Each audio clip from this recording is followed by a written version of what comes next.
Welcome back. Well, this week, ABC Action News, along with our parent company, EW Scripps, is highlighting the importance of news literacy and journalism you can trust today. ABC Action News in-depth reporter Stassi Almos is going to explain how you can verify what you see on social media and the legitimacy of online news services.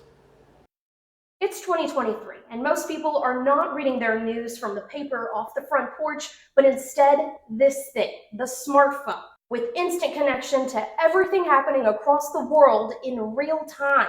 A blessing that can also be a curse. There is a lot of misinformation spreading on social media and online platforms. Gabrielle Settles is a fact checker at PolitiFact. She explains there's a lot she does that anyone can do, such as a lateral search. You're going to be looking for, okay, who is telling me this information? Is it a reputable source? Am I able to find it in other places? That simply means pulling out a quote or keywords and doing a quick Google search to see if other sources can back up the information. You can even do it with photos or screenshots of videos. Just reverse image Google search to see if the content is real or questionable. If you click around enough, reputable sources will reference or link to where they got the information, and you should be able to track down the original source. At the top of the page of Twitter right now, it's a Major League Baseball player who's trending, and it's all about a trade. Fact-checking trending news on social media is something we do every day here at ABC Action News. What you have to do is look at who is tweeting it. ESPN reporter. Okay. ESPN reporter, you can probably take that to the bank. Look at the next one that's coming in. All right, columnist at the New York Post.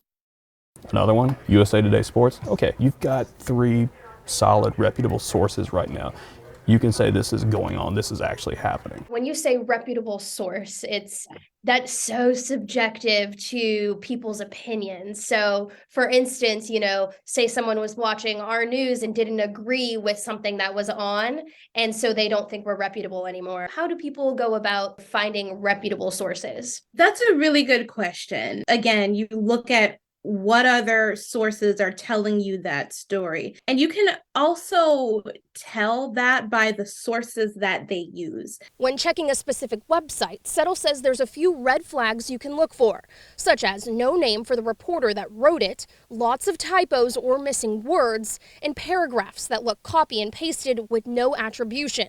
Keep in mind that a news company with an established journalistic code of conduct found on their website is a good sign that sources used are trustworthy. What professional journalists do that is maybe unique from just other people who are blogging or posting on social media. When a journalist receives a tip or finds out about some piece of potentially newsworthy information, they still verify and need to verify that information before it can be published. Any tech expert will tell you that social media is based on algorithms that feed you content based on what you and others in your circle interact with. So our advice is to follow verified, trustworthy, and unbiased accounts. If you follow reporters, journalists, news organizations like the Associated Press, the Reuters, New York Times, New York Post, that's when you're going to get information that is quality and that you should trust. When scrolling social media, think of yourself behind the eyes of a journalist or even a detective. Question everything until you can prove it. In Tampa, I'm in-depth reporter Stassi Almos.